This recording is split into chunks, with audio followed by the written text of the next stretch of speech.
Good afternoon, all. I want to take this opportunity to welcome each and every one of you to our Wednesday reflection time.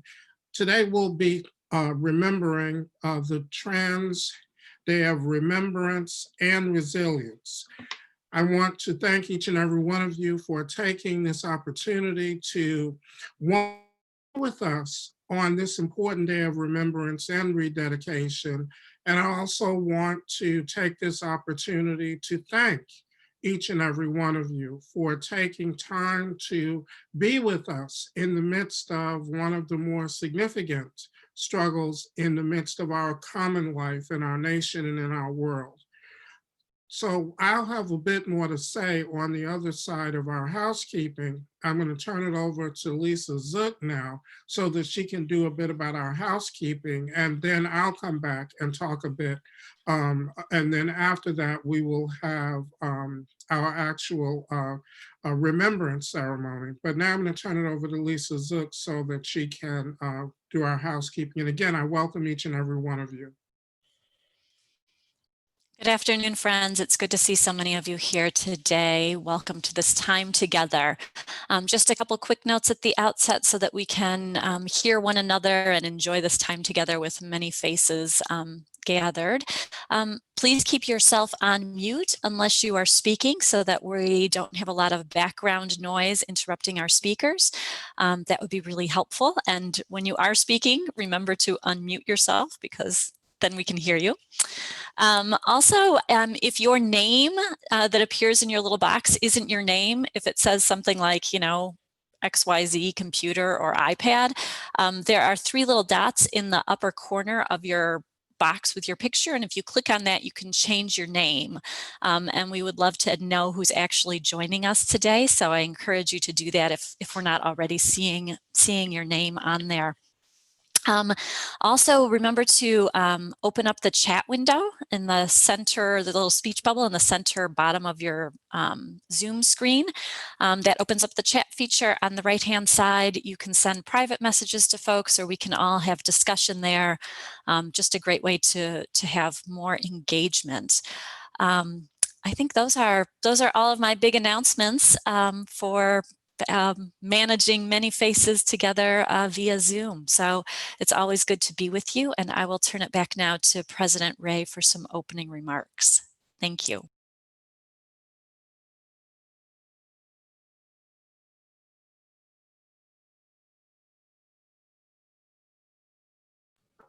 You're on mute. I'm here now. I want to begin today by making some comments about where we are as a society and as a nation, and begin to think about how it is that today is particularly an appropriate day for us to engage in reflection on the common responsibility that we have for one another, but then also very distinctly how it is that that commitment needs to be shaped by what we are not only in the midst of politically, but also in making a more just society for us all. And making a more just society, not simply for people in terms of economics, politics, or what have you, but a more just society in terms of people being able to live fully into their humanity, be able to display their humanity in the public square, be able to do so in ways that is both affirmed and affirming of the public square as a place in which our humanity is celebrated and not a space in which it is denigrated and treated as if it is an exclusive club for some people. One of the things coming out of the recent election, and that we still find ourselves in the midst of, and this is something that I think deeply concerns those of us who are on the call today, is that there are a couple of struggles that we are in the midst of. And two of them that I want to lift up, that's apart from any sort of electoral count or anything like that, but I think it's something that is very apropos for people who have lived their lives as a minority, and particularly as a persecuted minority. And that is the struggle to contemplate a world with people who would prefer that we were not a part of it. So one of our big struggles in this work of making a better society, making a better world, is to grapple deeply with the question, how do you do that when large numbers of people would prefer that you simply did not exist? That large numbers of people would simply prefer that if you do exist, that you would be content to exist in the shadows of life. So how do you imagine a future? How do you imagine a world? How do you imagine a society when vast numbers of people have no commitment to making a public square a society in which you have a part? And that leads to the second place that we are today, and I want to draw your attention to. And that is the struggle that we have, that trans people have, that people who live in persecution have, and that is the struggle to guard our hearts carefully, to guard them so that they do not become hearts of stone because we reflect what we have received. There's a book that was written about 40 years ago by a photographer called Lest We Become the Monsters We Behold. And so part of the struggle that we have, and when I say we, what I mean is that one of the things I'll communicate more clearly throughout my talk, but that in the struggle for the full recognition of the humanity and place of within our society, within our religious communities, and within Chicago Theological Seminary, I am dedicated to the recognition of trans people as they live in the world and as they display their humanity in the world. And I am dedicated to making CTS and dedicated to the struggle of making our society and the world a place in which that humanity is not simply affirmed, but affirmed as something good and something beautiful and something that is a gift and a display of God's creativity. So as we, and that's why I use the word we, because one of the things I'm very clear about is that it is very easy to include yourself in the struggle of which you are not a part in your daily life. But one of the other things that I want to commit and be very clear about is that I am an ally as I am able to be and am guided by your wisdom in the struggle for the recognition of your full humanity. So what our struggle is not to allow our hearts to be hardened by the hate which we have received, not to allow our capacity to view a better world and to dream a better world to be shrunken by the limitations of those who simply don't have the imagination, who simply don't have the capacity to imagine a world in which there is room for us all. Now here I'm not trying to say any sort of glib, well, let's just make friends and let's just make up, because one of the things I'm very clear about is that when our humanity is at stake, we can't be friends. When our humanity is at stake, we can't simply act like it's water under the bridge. So this is a struggle. This is someone is going to win and someone is going to lose. And I am dedicated, CTS is dedicated, that we will eventually be the ones who are victorious in making a society in which there is room for us all. But in doing that, we can't lose ourselves. We can't lose the capacity to believe that other human beings can grow beyond their parochial vision, can grow beyond their parochial prejudices. Now, it doesn't mean that we spend our lives trying to get them to that place, because our struggle is to get laws in place. Our struggle is to change social custom. Our struggle is to change social interaction. That's what our work is. If folks' hearts change as a consequence of that, glory be to God.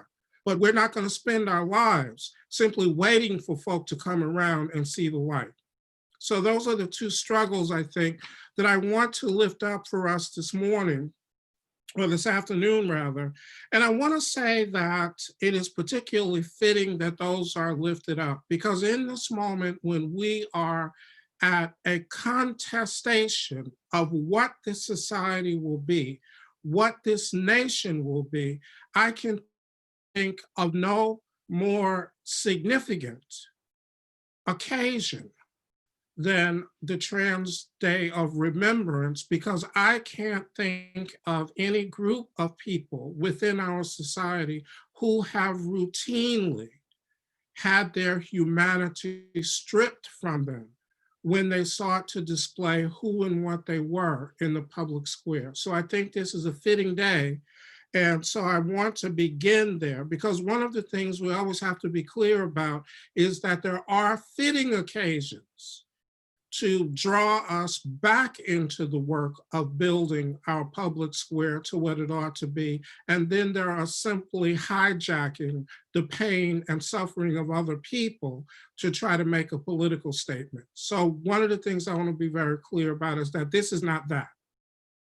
This is recognizing that Trans Day of Remembrance is a call to us all to rededicate ourselves to making of this society and of this world something of which God can take delight, because it is a world in which all of God's creations, in all of their fullness, in all of their wonder and beauty, are received as valuable and are received as fully demanding of our respect, care, and love.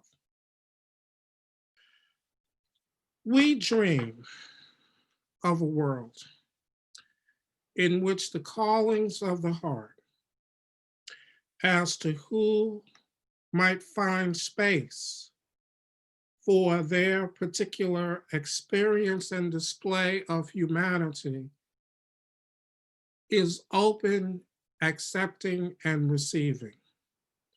We dream of a world in which people are not defined by their particular performance of gender or sexuality. We dream of a world in which people are received with joy as an expression of God's creativity. So when we talk about rededicating ourselves to changing the society and changing our world, that's the world that we dream of. We don't simply dream of a world in which we fought to have a space, but at the end of the day, our lives become simply day upon day of exhaustion for fighting for the recognition of our humanity. We dream of a world in which we can step into the public square, however God has made us, whatever dreams God has placed in our hearts of who and what we can be, whatever ways our humanity demands that it be displayed in the world, that there is not only affirmation found, but that there is care and there is hope. Now, on this day of remembrance, I don't simply want to honor those who have been gone too soon. Because on this day of remembrance, we're not simply talking about a kind of theoretical world in which we're wanting to live in. We're not simply talking about a theoretical way of changing people's hearts. There have been our siblings, our trans sisters, our trans brothers, our trans multiplicities who have lost their lives because hate too frequently strides with power through our public square, through the places in which we live, the places in which we experience our humanity. There have been people who have been cut short in the prime of their existence simply because, like a beautiful flower, they have sought to display all of the glory and wonder that is within them. There have been people whose contributions to what our world might be has been snuffed out simply because there are those who believe that if one does not live and display oneself according to a gender binary, they have no place within our society. So this Day of Remembrance is not just to dream about the world that we want, but to recognize those we have lost in the world that we have. And I say to remember them because those who have been lost to the smallness of some human hearts, their lives mattered. Their lives meant something. Their lives were important. So it's not simply that they're gone now and we write a name on a piece of paper. We've lost something as a world because they're gone, because of the smallness of human hearts. And it is in that remembrance that we rededicate ourselves. So we rededicate ourselves to this fight. All of us, allies and trans people alike, because their lives mattered, because their lives meant something. We rededicate ourselves to this fight for a world in which we no longer have to have a day of trans remembrance that we're just talking about somebody who was killed last week. That we don't continue to have a day when we have a day of trans remembrance and we're remembering someone who lost their lives yesterday. We rededicate ourselves to building this world of which we dream, in which all might find a place to be able to display and receive the affection of their sisters, brothers, siblings, and multiplicities of persons in ways that make of this world what it is that God dreams. I'm going to close by simply saying that my personal dedication and the dedication of Chicago Theological Seminary has been to this work, has been to dreaming of what a world might be, but not only dreaming of what a world might be, but committing ourselves to the bringing of that world into being, to making a space within material reality, because sometimes that's all we can do. Sometimes all we can do is create a space in which people can come and be whole. And that's what we are committed to, the struggle to make that space larger and larger and larger, so that once again, when we talk about our siblings, when we talk about our sisters, our brothers, our multiplicities of persons, it's in a world in which we all find our humanity as something that is beautiful and something that is received in that way. We at Chicago Theological Seminary are dedicated to that struggle and will ever be. And I simply want to thank each and every one of you for your presence here, because your presence demonstrates to us all that while the world may yet call us fools in its smallness of mind, we know in our hearts, by our presence and by everything that is good and holy, that we are what it is that God dreams of in terms of a world in which justice might flow down like rivers and righteousness like a mighty stream for us all. Thank you, my friends, and God bless you.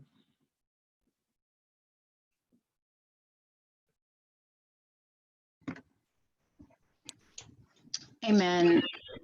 And thank you so much, Dr. Ray, for those important words. Welcome to this Trans Day of Remembrance and Resilience, this time of lifting up and remembering trans people who have been murdered this year. We lament that oppressive gender norms bring emotional, spiritual, physical, and fatal harm to people. And yet it is also a time of celebration to acknowledge courage and strength of those who resist and live in incredible resilience. We ask that you might, especially today, but perhaps on all days, consider adding your gender pronouns and noting others to your Zoom name as a spiritual practice of inclusive love. The agenda, the order of service is as follows.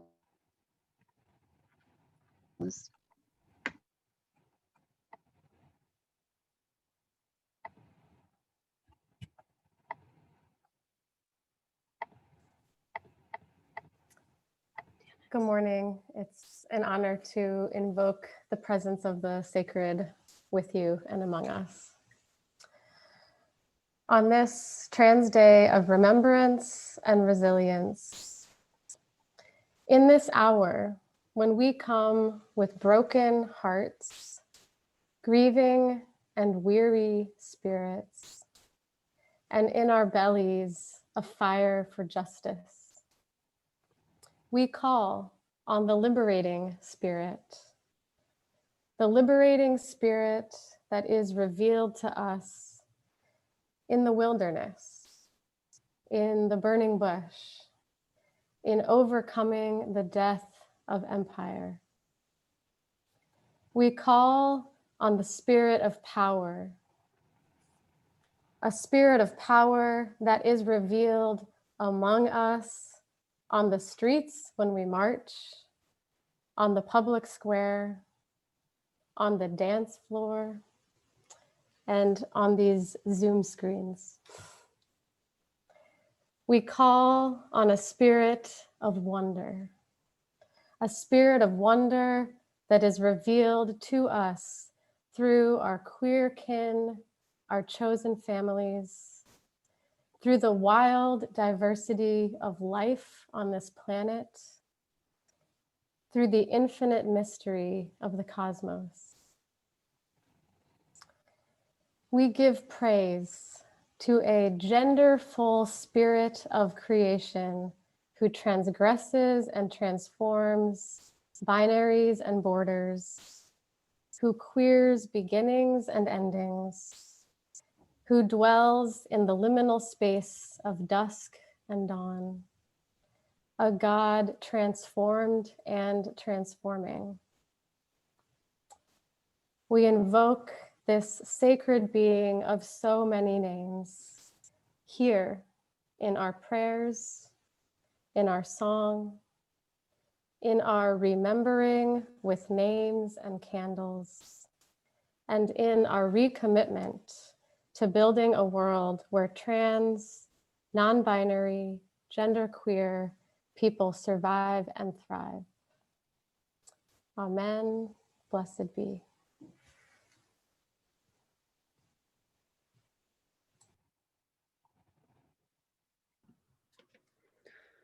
A key part of the Transgender Day of Remembrance is the reading of the names of trans folks killed by violence in the past year. We invited you in the email about this time together to bring a candle and a blank piece of paper and a few art materials if you wanted them. So if you have those to hand, now's the time to grab them. As we read the names, I invite you to find one that stands out to you and write that name on your piece of paper. Throughout the rest of this time, add some art around that name. Perhaps you want to add a certain color or doodle something. You may want to write additional words that resonate with you. You could do this in color, in crayons, in markers, or just with a pen or pencil. And by the end, you will memorialize that name, that person, through your artistic expression. If you have a candle, I invite you to light that at this time.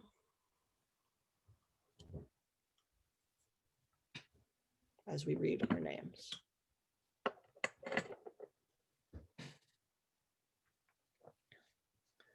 Mia Green, Arian Burnett, Gia Valentina Romualdo Rodriguez, Isabella Mia Lofton, Ellie Che, Shelley Lynn Rose, Key Sam, Asia Raquel Roan Spears, Rocky Roan.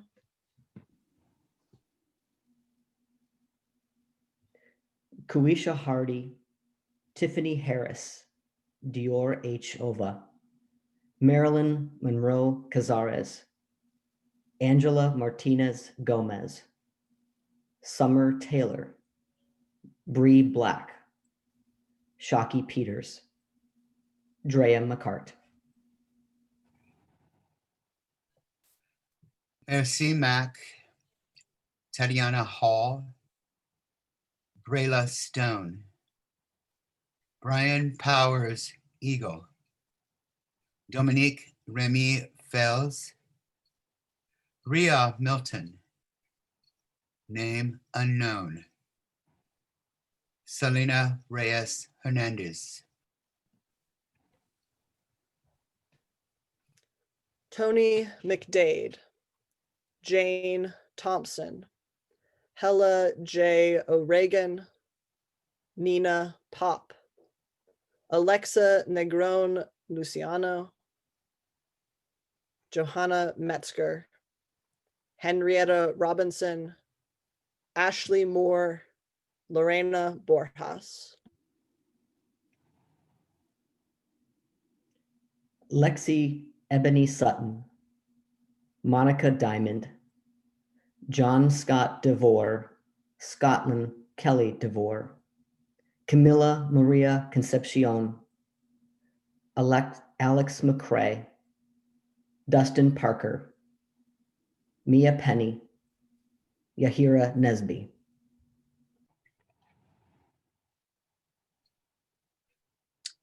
Alice Carter, Baby Alice, Angel Rose Garcia, Nikki Kuhnhausen, Brianna Bibi Hill, Daphne Dorman, Christine Zephier, Corgan Ray Bach. We gathered here today on the quest for truth and meaning bear witness to the record of human lives extinguished for daring to live authentically. We bear witness to the lives and reported deaths of 364 transgender people globally this year. We bear witness to the unreported ones, uncounted ones, the unnamed many, whose lives and deaths may only ever be known to the divine. We bear witness.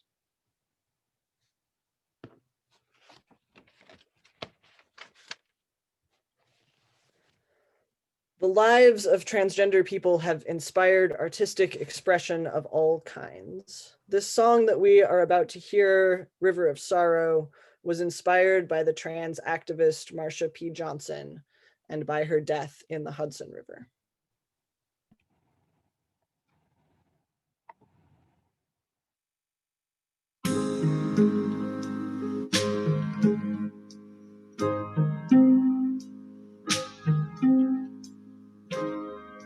There's a black river, it passes by my window. Ooh, late at night, all dolled up like Christ, I walk the water between the pales, singing, whoa, river sorrow, river of time, river sorrow, don't swallow this time.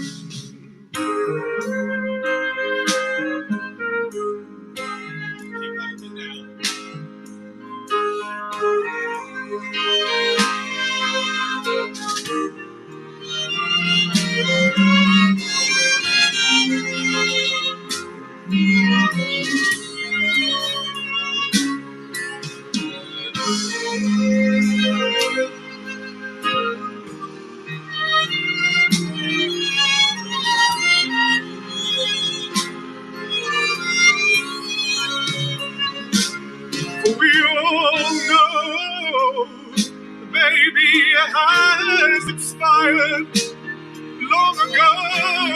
She was pulled from the mire, and no precious liar or well-wisher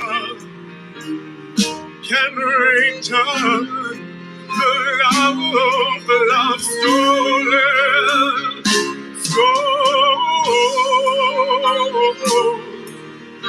Rivers of road, rivers time, rivers sorrow. Don't swallow this time. Can you see the light at the end of the dark passageway? Take me with you towards the light. Into the darkness, past no other faces in the river. Hear me, I'm whispering in your ear. Whoa, rivers of road, river of time, river sorrow. Don't swallow this time. River sorrow, river time, river sorrow. Don't swallow this time.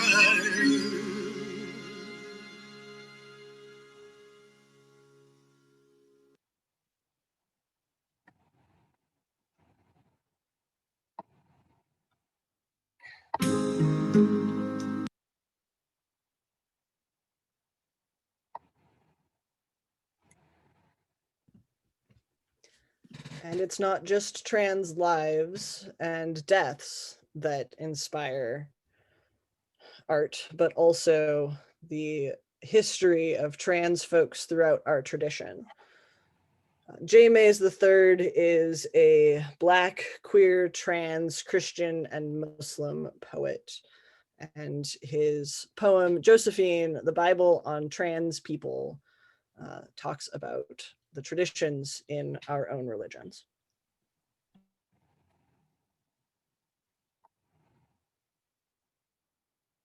When I was 11, so I talk about, so Philly is my home, like hands down, all that kind of stuff. When I was 11 though, I was living in a rural town in South Jersey. So when I was in this rural town in South Jersey, I didn't know what the word gay was, what trans was, what queer was, but I knew that for whatever I was dealing with in the world, I was going to hell. So I learned that pretty quickly. So this is a poem that I wrote pretty recently based on just some really great people in my life that I've gotten to meet over the years. And this is called Josephine. Yes! Let's go!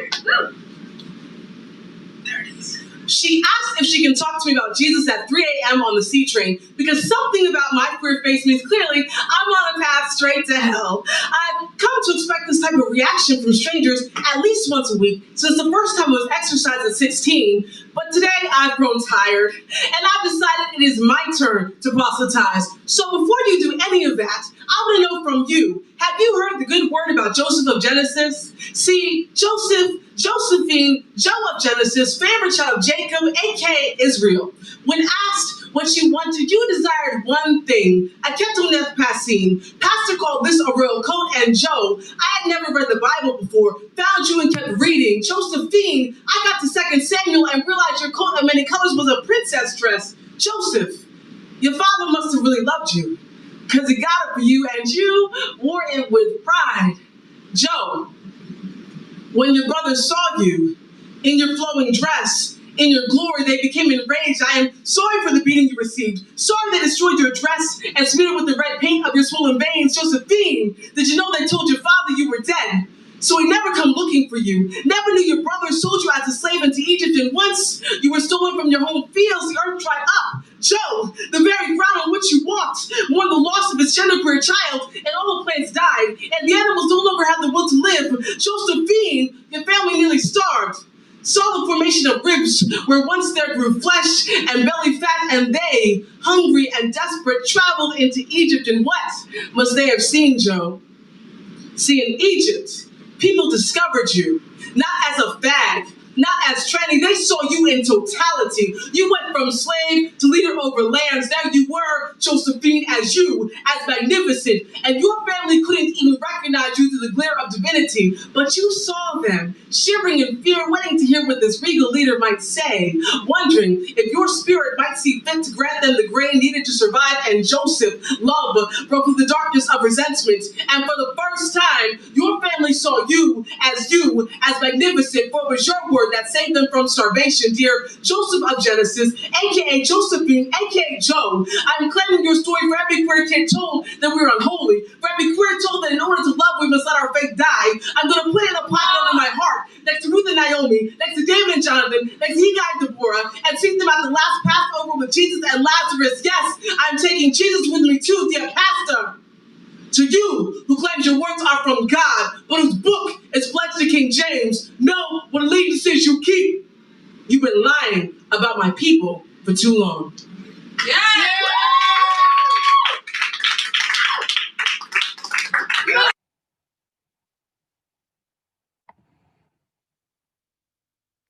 When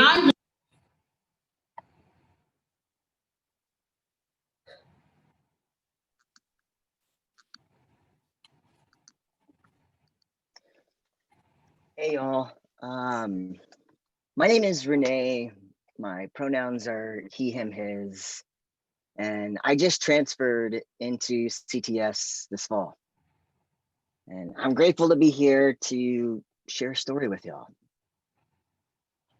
Being in Texas and being a transgender faith leader in the last few years has meant having to get involved in the legislature.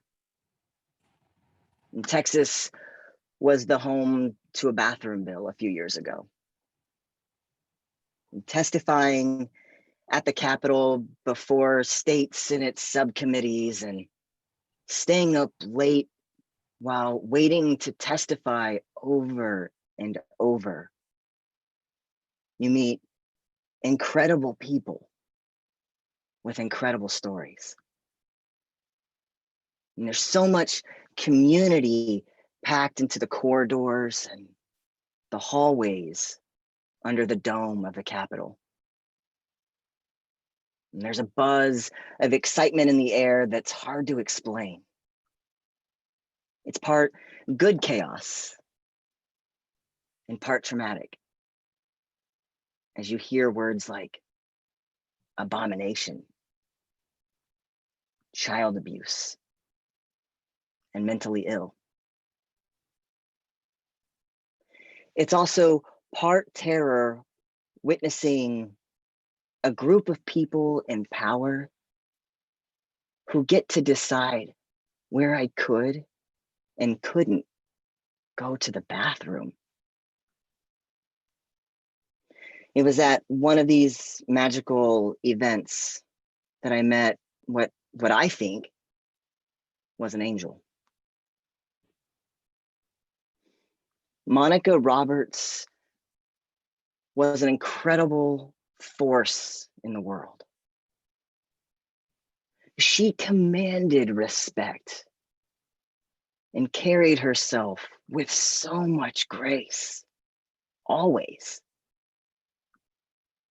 And she would walk into a room and you would hear, Auntie Monica. And every trans kid in the room would just sit with her. And she would listen to them talk on and on. And they would really listen to her. She wasn't an aunt, but she was an older Black trans woman who everyone loved. She was an expression of a bigger love than I could ever really fathom. She did so much for the trans community, not just in Texas, but really all over the world. She'd done some journalism in her day and was always getting on to the media to make sure that the women called out on these lists, these names, that they weren't misgendered or dead named in the publications that they were reported in. She kept the counts and the names of those murdered on her blog so that the world would know their names and recognize their humanity. She was very often found in the halls of the Capitol, visiting her representatives and talking to them as well. But what I witnessed was her inspiration. When we were all waiting anxiously to testify against these bathroom bills, we'd hang out in the hallways and we'd take up the entire cafe inside the Capitol and bunch the tables together. And we'd talk about what we were going to say, why this was happening. How would it even be possible? And who does this serve? There's a mixture of emotions, fear, anger, love, and even joy to have so much comfort in community. And as anxious as we were, the only thing that made sense in that moment was a story. So Monica told us a story. And I truly wish that I remembered the story, but I don't. But what I do remember was the way that it made me feel. I felt better. I felt like one of her kids saying, "Ready or not, here I come, Senate subcommittee." I was so anxious to speak that evening. But her words brought all of us comfort. One thing I recall that she said was, "Plant seeds for trees whose shade you'll never enjoy." The world lost Monica this past year. She wasn't murdered like the names we just read, though. All right, bye. And I mention her today Bye. because I want to honor the work that she did around Trans Day of Remembrance. I want to honor her legacy of empowering Black trans women. And I want to recognize how she inspired entire generations of young trans people, myself included.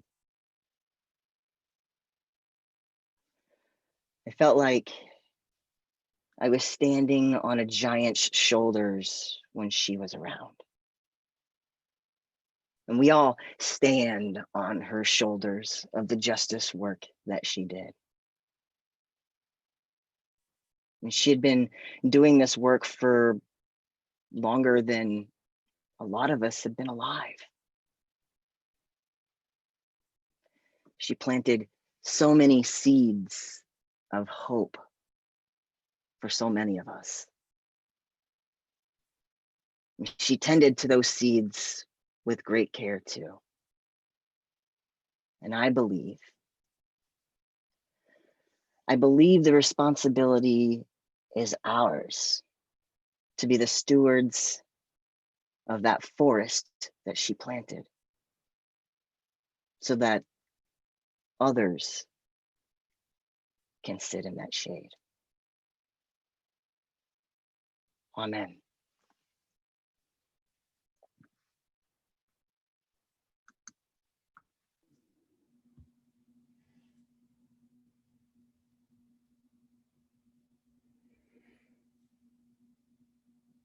Holy One, divine creator of all,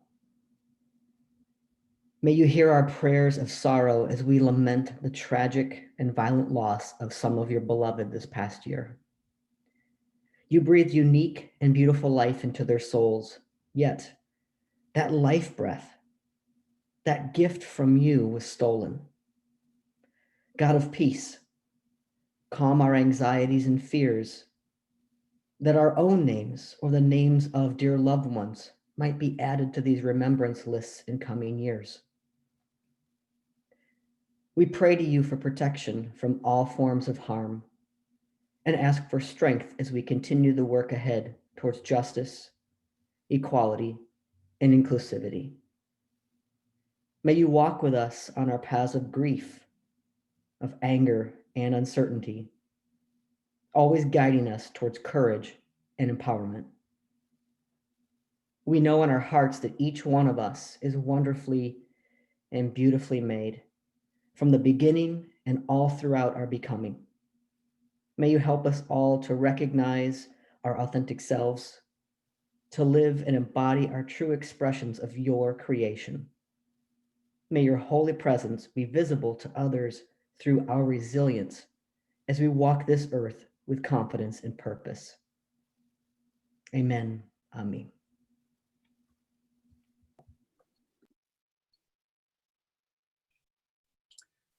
My friends, we remember the losses of all those who have come before. In honoring that pain, we remind people that we are called into action on the behalf of those who have been lost and on behalf of all of us who still remain. These harms are not mere coincidence. They're not singular tragedies, but a systemic kind of harm that targets the most vulnerable among us.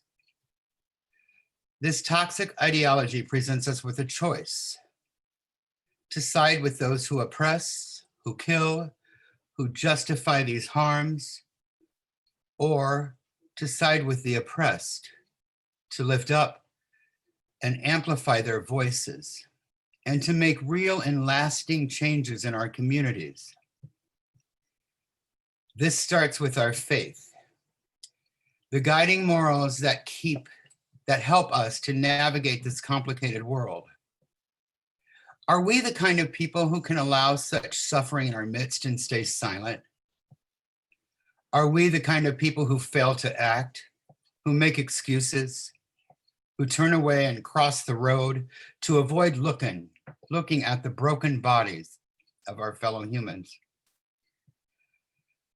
Today, I challenge you to answer these questions for yourself, to use whatever privilege and talent you have for the common good. I challenge you to deny that a label, a gender, a sexuality, a relationship type makes any of us lesser or less worthy of love, care, and safety. Doing what is right starts with the self. with the choice to care, the curiosity to explore more information. It starts with building relationships with us and honoring the relationships we have with others. It starts with the willingness to see the harm that is taking place and finding ways to act. It may be single acts of kindness, correcting pronouns when others get it wrong. It may be challenging policies, building power in community with one another to challenge the abusive institutions and the abusive legislation that harms others. It requires attending public policy forums, school board meetings, and labor union events to push harder those in power to be more and more inclusive. It insists on being diligent in demanding the words gender identity always get printed alongside race, gender, sexual orientation, and the others. It requires taking an inventory of your open and affirming spaces to ensure that this hospitality truly extends beyond simply the L and the G of LGBTQ. It means seeing me in you and seeing you in me.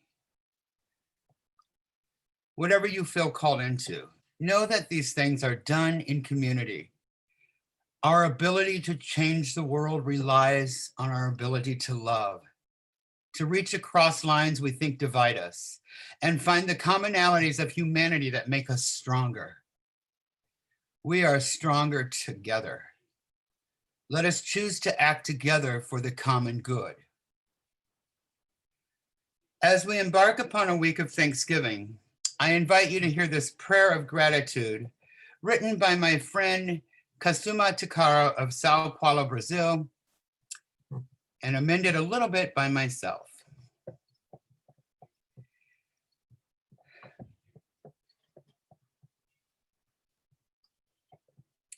Being a transgender person is a gift. Thank you, God, for changing our sadness and tiredness into courage, for giving us the courage to tell people that we weren't boys, girls, even though it made some people get mad, for teaching us to love ourselves as we are, for giving us the gift of honesty, for letting our outside be like our inside, for giving us the courage to be ourselves. God, remind us of our plenitude, our resilience. Remind us of the gift we are to the world due to our infinitely complex diversity.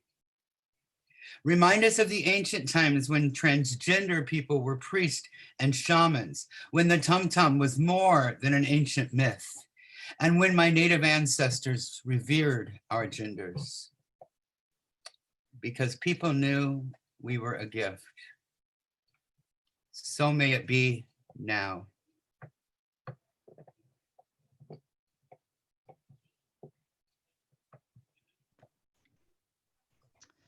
Reverend Barclay of Infleshed wrote, "Though you may feel invisible, though the world at times may treat you as such, still you are not invisible, nor are your struggles.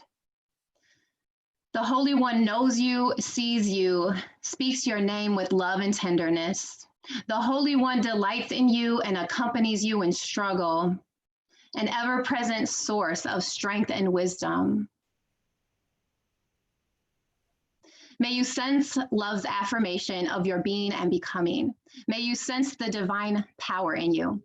May you sense your connection to your trans kin, those who came before, those who live today, those who are yet to come.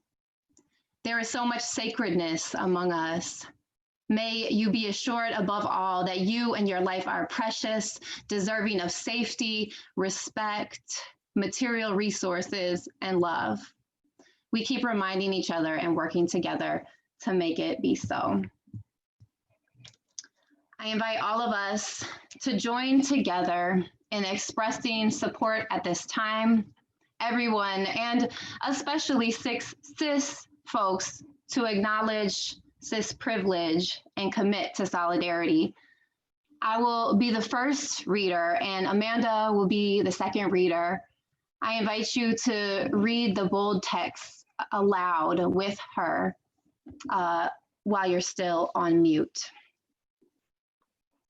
To those who are surrounded by those who do not understand nor want to understand. We want to understand. But even if we cannot understand, we will aspire to do better. We want to see you. We are blessed by seeing you. To those who are vulnerable, we want to stand with you. We promise to preach and teach and advocate and work to reflect God's inclusive love.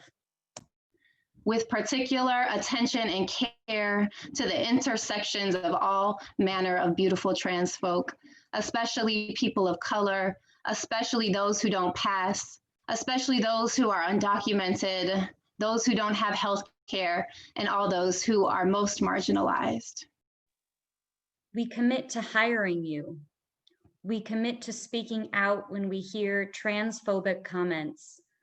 We commit to organizing when we see transphobic policies and practices. We commit to loving you. Because you are beautifully and wonderfully made in the image of the Holy One.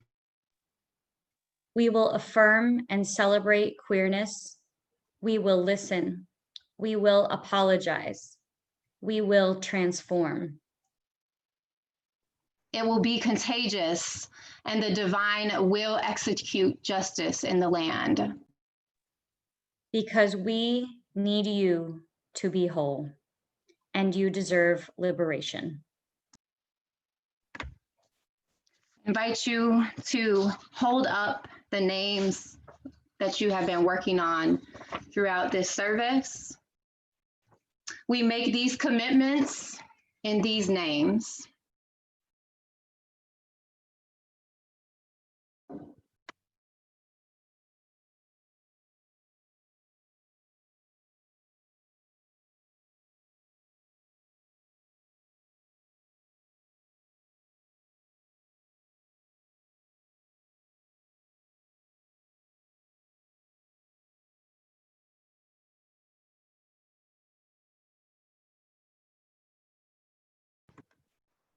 Dr. Haldeman will give a blessing for our sending.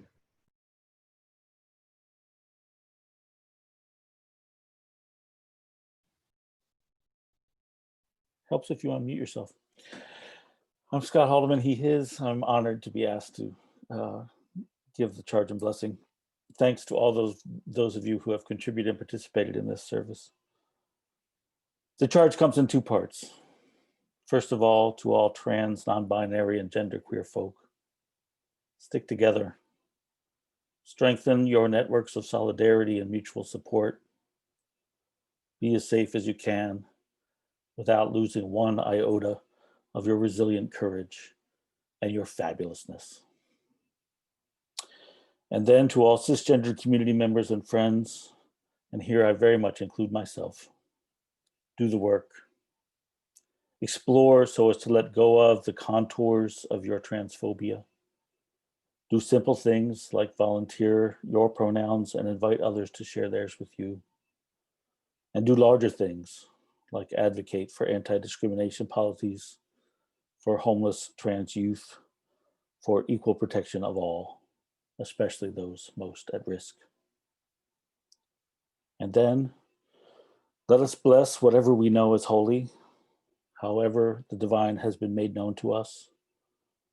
Let us be blessed so as to be a blessing, celebrating the wondrous diversity of created life, of humanity, of all who embody the divine image, friends and family, strangers and enemies, and those who may initially frighten us, but who are really and always the most at risk, and the models of a new and more just future.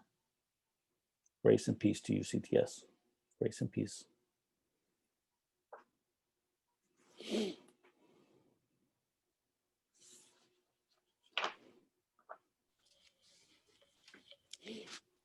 Friends, thank you for this wonderful, powerful, moving time of remembrance. I'm just going to do a very quick announcement